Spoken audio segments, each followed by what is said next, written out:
Welcome to Julie Laughton Living, featuring engaging conversations on creating the life, business, and luxury home of your dreams.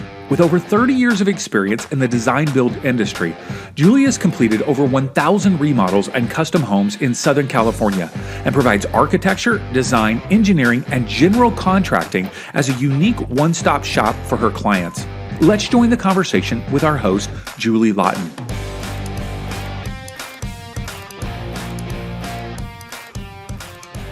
Welcome back, everyone. This is Julie Laughton. Welcome back to the Julie Laughton Living podcast. Today, we're going to talk about boots in the dirt. What's it like in my life in the world of construction? And David is here to help me discuss this topic. And here we go. Well, a lot of homeowners don't have really any clue what's going on a construction site because that's not something that they go to or experience on a daily basis. So if you were to help someone who's maybe thinking about jumping into a remodel, give them a glimpse of what it's like from the moment you drive out to a construction site. What's going on? What do you see? What are the sights, smells, sounds, all of it? Describe it for us. Well, the construction site is like a busy restaurant on a Saturday night. Everybody's got a job, everybody's got a task. I mean, I'm talking a busy restaurant in the kitchen, not in the restaurant, in the kitchen. Behind the scenes, every worker's got a job. There's safety regulations, there's protocol, everybody knows what to do and how to do it and how to behave. So it's like you're entering in another world. And the easiest way to describe it is a kitchen in a restaurant. So if you've ever been back there, it's hot, it's steamy, stuff's flying around, there's noise, there's shouting things. But in our world, we keep it even calmer and more organized because there's no talking unless you absolutely need it, and there's no headphones, and there's all these rules. But the point is, you drive up to a job site and you see the men working, and the minute you step on, like if it's a client is with me, we have to stop work because it's dangerous. And I have to make sure the floor is clean and nobody trips and twists an ankle, including me. So there's all these things you look for, but when you're walking around a job site, you're paying attention to where you're walking, and you stay out of the way of the work, because I walk around while they're working there's no questions. And like I said, there's a whole protocol, but it smells like sawdust, which is my favorite smell, unless of course we're pouring concrete. So that's different. Then you have that noise, but it's just another world from the street. It's an organized little beehive of work. Yeah. Well, obviously with construction projects comes unexpected challenges. So as you're walking through, checking on things, talking to employees, talking to team members, share with us a situation where you kind of had to think on your feet, like, whoa, did not anticipate this, and then had to come up with a creative solution. Well, this happens all the time, almost every time after demos. So when we're demoing someone's old house and getting ready to renovate it, remodel it, during the demo, it might be the first day or the second day or the end of the week, we find something. And it's like, oh my God, what is that doing there? Because we don't have X-ray vision and we don't expect things to show up sometimes, like, wow, why did they do that? Or wait a minute, oh my God, because sometimes you can't see the dry rot or the mold or the asbestos behind the walls, and it's not supposed to be there because of the age of the home. So because there's a lot of things we anticipate, but there's a lot of things we don't. And gosh, finding things behind the wall that are like, what the heck is that doing there? And oh my God, we didn't see that. So then you got to shift gears and tell the homeowner immediately, we're going to need to adjust this. And here's the options, and here's how long it'll take to fix it and how much it'll cost. So that turns into a change order. But you got to decide that moment, because sometimes you have to stop work because you found something that, hey, it's toxic or it's not good for people. So it's kind of constant in the business that something comes up, but it's always during demo phases. The rest of it's there's no surprises, because we can see everything. Mm-hmm. In the midst of all of that, all the action, you described it like a kitchen, right? When you walk in and there's stuff flying and you got sights and sounds and all kinds of things happening. How do you make sure that everybody remains safe behind the scenes? Not only you, but all the employees, subcontractors, client that comes on. I know you said you got to make sure the floor is clean and everything, but like Do you have monthly training? Are there certain protocols? Like, take me into the safety realm. Well, the safety realm is the floor is clean, the cords don't have, broken places where they short out, like no frayed cords. So there's a whole basic thing, and the floor has to be swept and clean where everybody else is walking. But you don't enter the site if we're delivering steel beams or putting up walls and framing, and that's what I meant by stuff flying. Because when the lumber's moving around or they're putting up a wall, you're not there. You keep the other workers out. And then when a client comes, we stop work because it's impossible because you're sawing, the debris flying. So we have safety gear, earplugs, eyeglasses, gloves. We have monthly safety meetings on a different topic to remind everyone what they need to do in every situation possible. There's like thousands of safety tips, but I do monthly training. It works with my insurance company and it's required. Plus I do the OSHA 300 log, which is I record everything that happens every week. And I guarantee you most contractors don't do this, but we do everything that's available. And I am super proactive with safety training and knowledge and recording everything. So it's the only way to do it. And why do you do that? Like, it seems like to me, okay, if you took some shortcuts, if you, right, so you probably save some time, maybe save some energy, maybe save some money if you didn't do all those things. Why is that so important to you? Well, as everybody knows, I don't cut corners. I don't take shortcuts because I've always preached this. If you try to save money as a homeowner, owner, builder, or you hire that contractor that promises you a cheap price, I guarantee you it's going to cost you more at the end.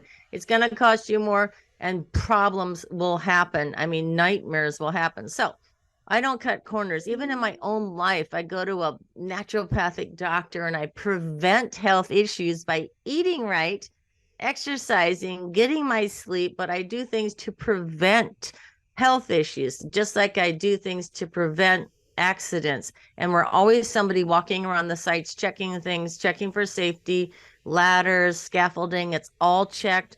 And like I said, the floor is clean because when I show up, gosh, I don't want to twist an ankle. I've done that before. Not at work though, at home. But but we're proactive and we spend the extra money and the extra time. Yes, most contractors aren't like that. I hate to say it, but we're not here to save a nickel. We're here to prevent disaster, prevent problems. I am anyway. So Yeah. I think about even if a team member does become injured, you're losing a valuable person. So it's oh yeah, actually going to slow, obviously, you care about the oh individual, that's yeah. first and foremost. But secondly, it's going to slow down the workflow. Yeah, you can't afford to have accidents that injure other people or, make it look like, oh my God, she didn't do this, she didn't do that, or he didn't do this yet. Because it really is in construction preventative and knowledge and education to everyone. We're protecting them from hurting themselves. It's all about proactive safety. Mm-hmm. Mhm. Big time. On another topic, moving from safety to kind of more like new technologies, uh, the construction industry is always evolving like other industries. And so there are new technologies, different methodologies, ways to do things. How do you stay up to date on the latest trends and advancements so that you can offer those to homeowners? I have my insurance company has stuff, the OSHA has stuff, and everything's paperless, wireless. It's all the apps are on the cell phone now. We used to have these big binders at the job site. Now we could keep everything on our phone. Everything's become paperless in easy access, and all the workers have the app on their phone. So there's no excuse you don't know something. Everything's in English and Spanish and any other language needed. So it's just about keeping up with modern technology because it's available. And if you don't have it, all you have to do is ask. It's so Yeah, easy. yeah.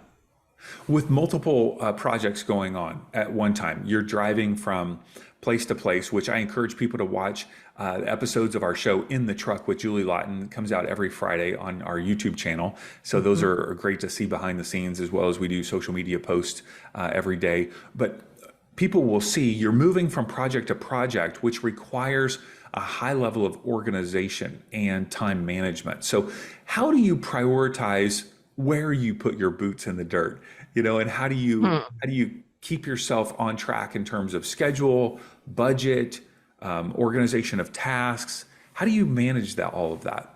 Well, as the designer, I have the plans memorized and I know what we're doing. So that the Bible, the plans, that's already sorted out because that's me. And then the contracting part, every single day, I have a discussion of what we're doing. And we do it in the morning and at the end of the day. And we also do it at the beginning of the week. So we have a layout every week of what we're doing, and every single sub is scheduled. Every single vendor item is coordinated for delivery, and every single worker the work is discussed every morning. So what happens is sometimes we shift things a little bit because we need to do something to accommodate some other subs work or what they're doing, and I have to shift things on a moment's notice. And I'm so used to it that I'm doing this standing on my 2 feet at 7 a.m. Okay, this is what we're doing. This is the new game plan. It's like a new play in a football when we're in the huddle and the play changes. Boom. So I'm used to it because I'm running the show and I am running the construction company personally. So it happens all the time, but we try to project the week and then we go day by day. But if I need to shift gears, it happens in a second. And then everybody shifts with me. And that's the cool part about having a good, loyal team. So it's constant, but I'm good at that part. As homeowners are hearing you describe what it's like to be on a construction site and how you manage everything, are there any misconceptions or stereotypes of home construction or the construction industry that you maybe would like to set straight? Well, misconceptions or stereotypes. I mean, everybody has a stereotypical scenario of what a woman is, and that's usually the decorator, and the architect's usually a man, and the contractor's usually a man. So I blew that all out of the water years ago. So it's still challenging that because people see an architect that's been in business many years and they can't imagine that, oh, the girl can do it, things like that. But all those stereotypes, I lived through them, and that's why I'm careful not to call myself a decorator. I'm a designer. It's so challenging because people assume things. So that's the part. But women are better organizers, and I have a mechanical engineering background and architecture, interior design, which is design, not decorating. And it's makes it fun to just be and standing there and see people's reactions. So that's all I can tell you. The stereotypes are there, but they're not as bad as they used to be, but they're there. Last question for you. Why do you do what you do? Like, why is this rewarding to you? Why is it fulfilling? Why are you in the design and contracting world? Well, first of all, I'm able to do it. I'm extremely talented in design. It's easy for me. I hate to say that, but the design, the architecture is easy. And I do the contracting because I could not stand to be in this business if I wasn't the contractor and helping the homeowner, because it all boils down to one thing. I do it because it helps the homeowner. I can sleep at night. They can sleep at night. It's stress-free because I am championing the project for them, up for their best interest. It's not my best interest. It's the homeowner's best interest. It's a huge responsibility to take somebody's dreams, put them on paper, and see that it gets built without hiccups and without stress. Because when you plan from day one and you organize and you follow through the plans as one person, it's amazing. Nothing goes wrong except for the surprises and the unknowns, which are addressed as they come along. But it's a total different experience. And I really do it to make it better for the homeowner. It's simple. I love that. Awesome. All right. Hey, as you're listening, just know we've got lots of previous episodes, Julie sharing her experiences and stories, and encourage you to check out all those previous episodes at julielaughtonliving.com or your favorite podcast app. And of course, you can check out and follow all of our social media accounts, Twitter, Facebook, Instagram, TikTok, LinkedIn, where we're posting behind the scenes videos on a daily basis. And yeah, it's just great to have you listening, and encourage you to leave a review or a rating, or shoot Julie an email, tell her what you think about the show. We'd love to hear from you. So great to be with you again today, Julie. Thank you very much, David. And on that note, if anybody has any suggestions for topics or wants to ask me a question, just go to my website and the contact page, and it goes right to my email, and we'd be happy to hear from you. And thank you again for listening.